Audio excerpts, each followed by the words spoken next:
Hey y'all, I got two new flowers I want to share with you today, and both of them are called sunflowers, but only one of them is a true sunflower.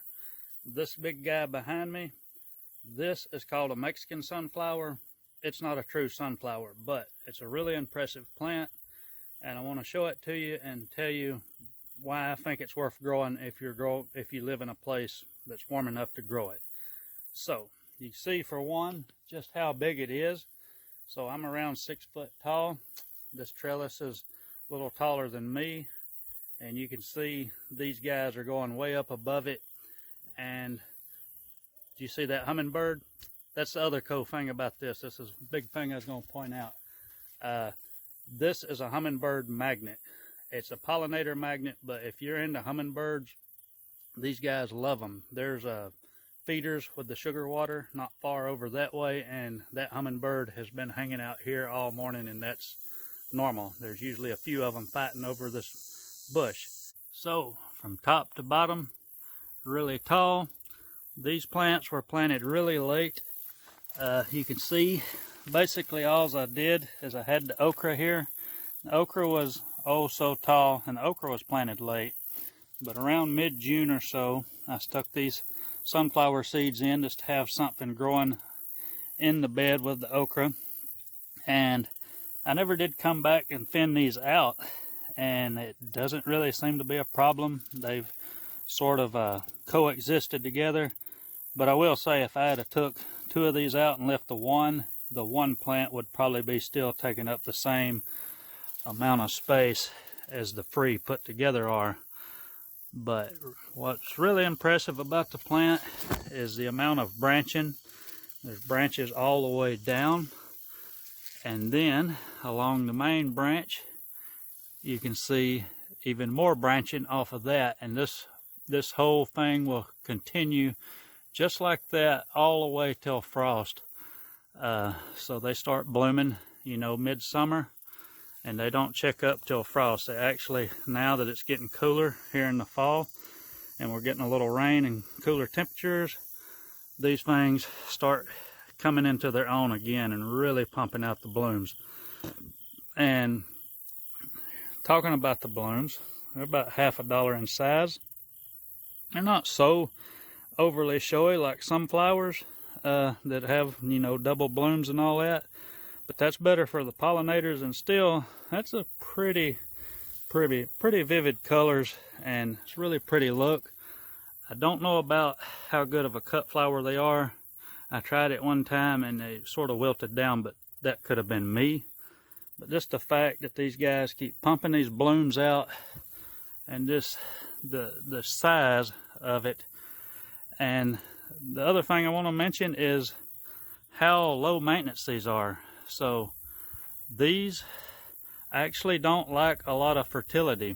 One year I planted these, like second year or so that I grew them, I wanted to see how big of a plant I could get, so I put some fertilization on it early on, and it really stunted the plants. And shortly after that I read that they don't like fertilization, and this is an example of that.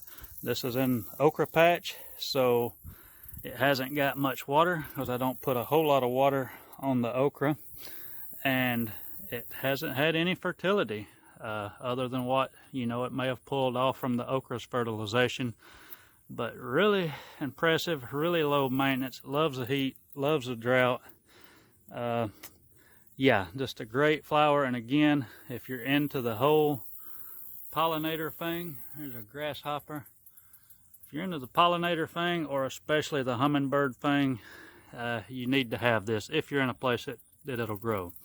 So going back to the name, this is a bit of a misnomer. It's a Mexican sunflower. It is not a true sunflower, but I actually do think it does originate in Mexico. So now I want to go inside and show you some seeds that I collected in New Mexico, and that is of a true sunflower. Alright, back inside for the second half of this video, and this is about a seed collection that I'm really excited about. So here's the story.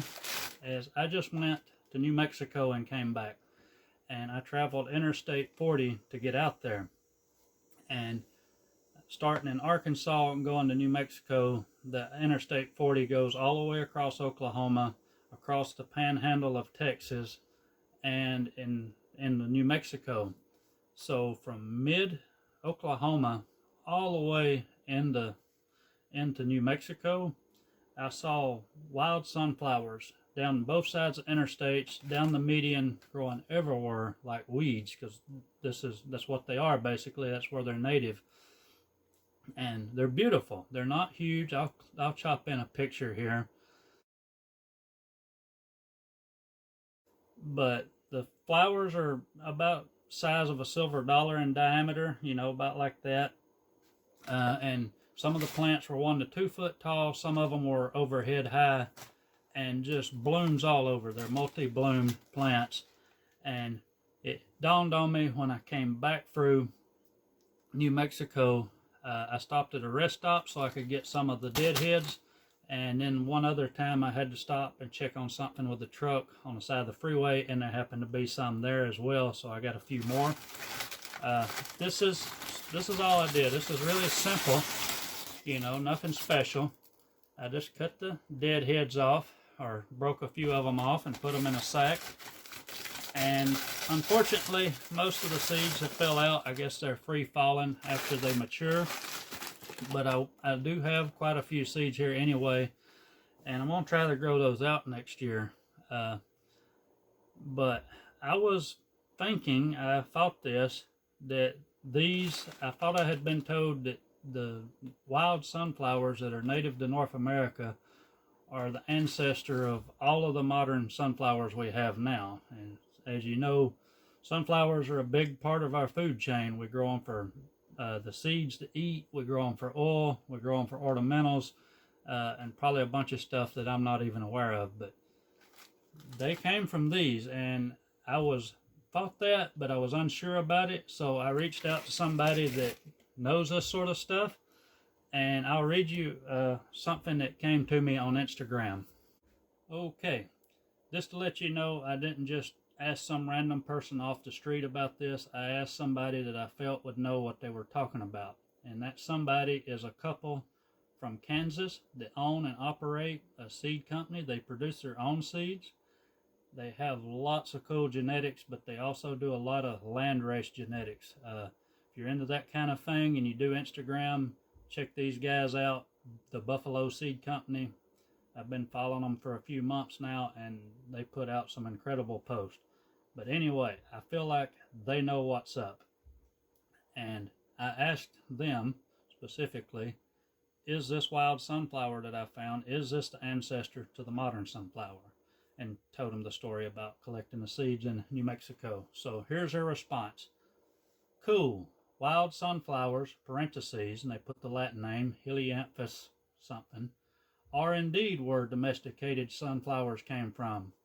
They were domesticated in eastern U.S. around 4,000 years ago. There are around 60 wild sunflower species throughout the U.S., some of which look similar to Helianthus. I can't say the species name, but it's on the screen. So, there you go. So, the indigenous people of North America cultivated this and domesticated it into what now is a big part of the world food chain. So, I've got one of the originals here. That's really awesome. It's really pretty. The seeds are tiny. I'm not going to use this as a food crop, obviously, but I do want to show you the seeds and just sort of how the little process went. So let's check it out and wrap this up. So here it is. This is a shake out of the bottom of the bag that I poured out onto the plate, and I went through and individually pulled them out because I didn't want to lose any. They're really tiny seeds. You can see my finger there, and they don't look like a lot, but I pulled out 10 to the side right here, and I think most of these are probably viable. I sort of went through and hand selected them, so you know, there's probably 100 or so seeds there, and I haven't even got into the seed heads yet. So really cool, and I'm going to do a close-up just to show you. These really do look like the modern sunflower seeds. They're just tiny, and so on some of these you can even see the little straps that you would see on the sunflowers like we eat. from the store. So here you go. Got my little micro lens on, or macro lens. You can see the end of my finger there, just to give you a size reference, and you can see on those some of the straps and things. These look like the sunflower seeds that you buy or feed the birds, only smaller. And I'm guessing that if you're into the bird watching thing, smaller species of birds would really love to have these as they fell off of the plants in the fall. So I guess what I would do for habitat and that sort of thing is I'll probably plant some of these somewhere and let them do their thing all summer, and just leave the plants for the fall. And as the heads and things break down and start falling apart, the smaller species of birds can come along and eat on these. I've seen that with other types of flowers before, where they feed on the seeds for the winter, and it's really neat to watch. So there you go. Hope y'all like that. Appreciate you watching. Y'all be good. Bye.